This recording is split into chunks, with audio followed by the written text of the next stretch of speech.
auriculoventricular. Este es otro tipo de bloqueo. Este es un bloqueo que se llama de la aurícula al ventrículo. Se bloquea la aurícula del ventrículo. Los otros eran fasciculares, o sea, de un solo lado. Bloqueo de rama derecha, bloqueo de rama izquierda. Aquí hay un bloqueo que no deja pasar estímulo de la aurícula al ventrículo. El otro pasaba por un lado. Son arritmias frecuentes que aparecen a veces en personas normales. Bloqueo auriculoventricular. No están así. No están así que aparecen en personas normales. El bloqueo auriculoventricular es por patología ya importante. En cardiopatía isquémica en ancianos, obligando en ocasiones a la colocación de marcapasos transitorios o definitivos. Pueden causar astenia, síncopes o precipitar una insuficiencia cardíaca. ¿Por qué? Porque baja rápidamente, bruscamente, baja la frecuencia cardíaca. Debemos investigar los iones en sangre y fármacos que toma el paciente con por ejemplo, la digoxina. Esto es importantísimo. Cuando uno hace diagnóstico de un trastorno eléctrico, uno tiene que ver obligatoriamente qué está tomando el paciente. Por ejemplo, beta bloqueadores o digoxina en este caso. Etiología.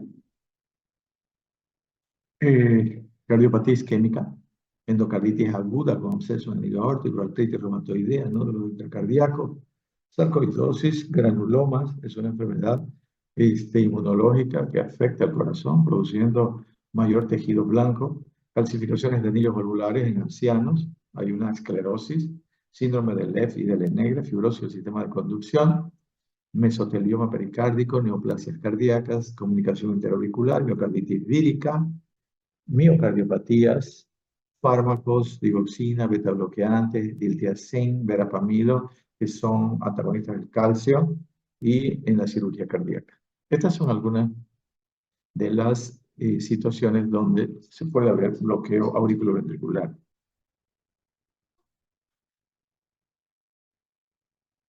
Hipertrofia ventricular derecha.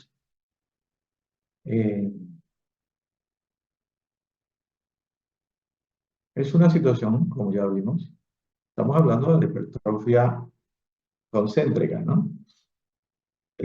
Vamos a dar algunos datos, rapidito. Datos. Eje derecho en plano frontal más de 100 grados. Quiere decir de que el eje eléctrico que estaba a 60 se vuelve derecho. Entonces pasa la línea ordenada que está a 90 grados hacia la derecha. ¿Por qué? Porque las fuerzas del lado derecho son mayores que en un ventrículo normal, el ventrículo derecho normal, o sea, está engrosado. Bloque incompleto de rama derecha. Puede haber, con la morfología, bloqueo incompleto de rama derecha. Crecimiento de aurícula derecha.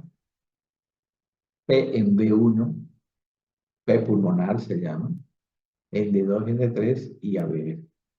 P pulmonar en D2, D3 y ABF. Positividad de B1, 2 y 3 con R mayor que S y T negativa, rotación horaria.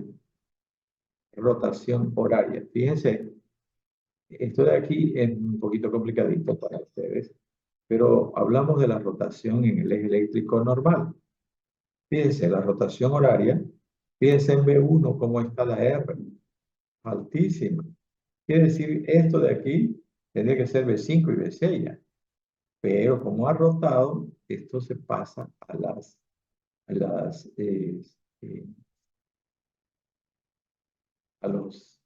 derivaciones que están viendo ventrículo derecho. Y disminuyen en el lado izquierdo.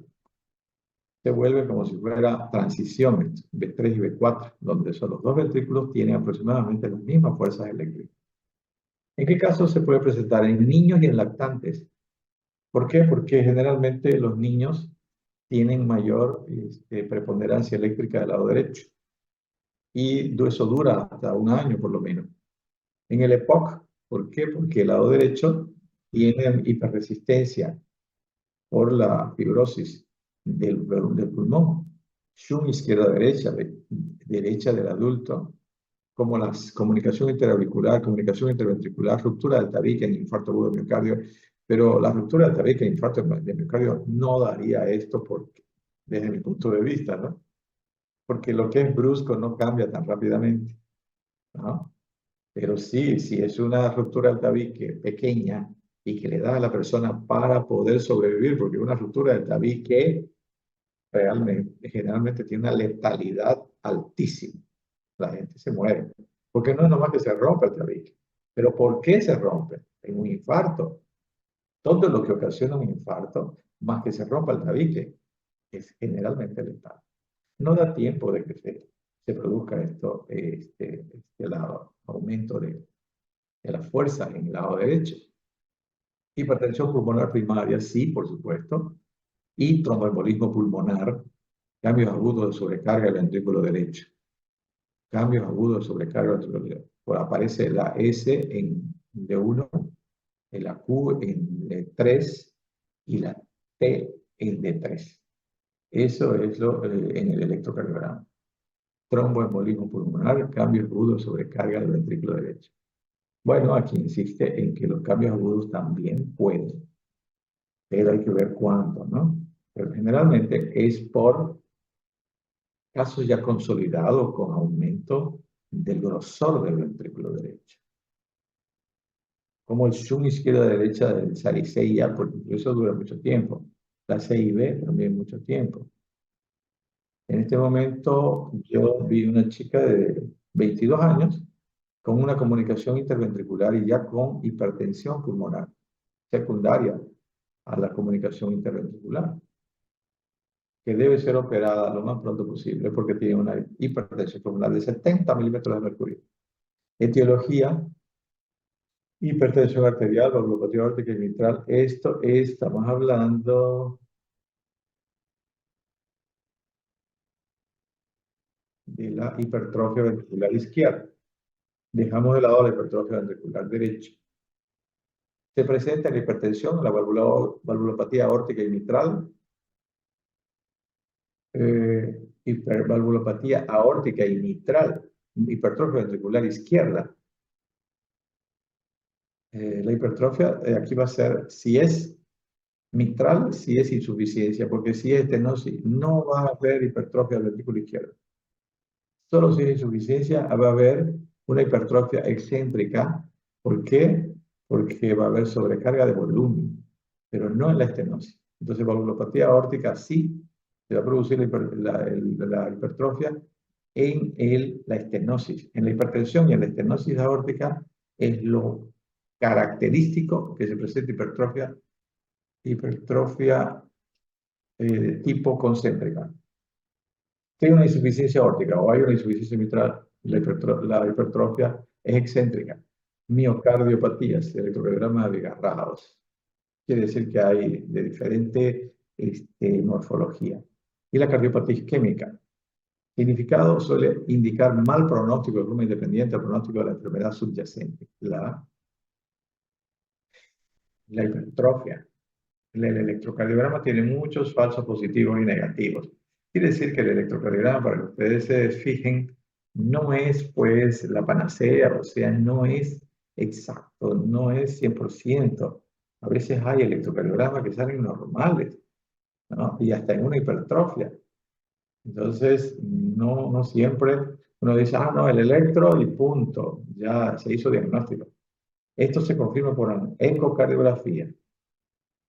Aquí, por ejemplo, hasta la sobrecarga, el B5 y B6, como ya vimos, el D1 y en ABL también hay una morfología parecida. En B1 y B2, la S profunda. Criterios del electrocardiograma en hipertrofia ventricular izquierda son orientativos y dependerán, entre otros, de constitución y peso, edad, vida sedentaria, múltiples escalas, asegurarse siempre la correcta calibración del milivoltio, tener siempre una forma de tensión arterial simultánea del electro. El electrocardiograma completo puede ser ensanchado, agrandado por mayor masa miocárdica. Bueno, ya esto ya lo dijimos. Necrosis no vamos a ver, porque vamos a ver eso en cardiopatía isquémica. Complicaciones en el infarto, miocardiopatía dilatada. Esto podemos ver algo. Podemos clasificarla de modo sencillo en dilatada idiopática en 90% de los casos. Alcohólica, postmiocarditis vírica también. Estadio final del resto de las miocardiopatías. ¿Se recuerdan que yo les dije de que la mayoría de las miocardiopatías dilatadas son por esta parte última que está acá, estadio final del resto de las miocardiopatías. Les dije que al final todas las miocardiopatías hipertróficas, concéntricas o hipertrofia excéntrica van a llegar a ser miocardiopatías dilatadas. Entonces algunos se hicieron una pequeña confusión ahí, donde no entendían por qué la miocardiopatía y la hipertrofia excéntrica tenía la capacidad de contracción si estaba dilatada. Es por esto, porque inicialmente se llama hipertrofia excéntrica pero con corazón dilatado, pero tiene capacidad de contracción. En cambio, al final de un trastorno cardíaco crónico, todas van a ir a tener una miocardiopatía. Todos los corazones se van a dilatar. Esa es la última etapa del corazón. Ya de ahí es trasplante.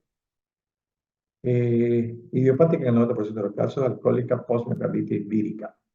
Estos son también causas frecuentes. La miocardiopatía dilatada es la más frecuente y suele ser idiopática o alcohólica. Sus datos electrocardiográficos son inespecíficos y entre ellos destaca crecimiento aurícula izquierda o biauricular, bloqueo completo rama izquierda, ondas Q de pseudoinfarto. ¿Por qué? Por fibrosis, alteraciones inespecíficas de la respiración, arritmias, fibrilación auricular, que son signos de mal pronóstico al estar ya deteriorada la función ventricular y faltarle el tic auricular, quiere decir la contracción auricular. Entonces, un corazón que tiene ya deteriorado el miocardio del ventrículo y que parezca una arritmia tipo fibrilación, que tiene la tendencia a hacer frecuencia rápida, va a empeorar porque el volumen de sangre que pasa de la aurícula al ventrículo, la contracción auricular, es un 20 a 30% de todo el volumen de la diástole. La ecocardiografía es de gran valor en el diagnóstico y control evolutivo de la enfermedad. Y gracias. Bueno, ¿alguna pregunta?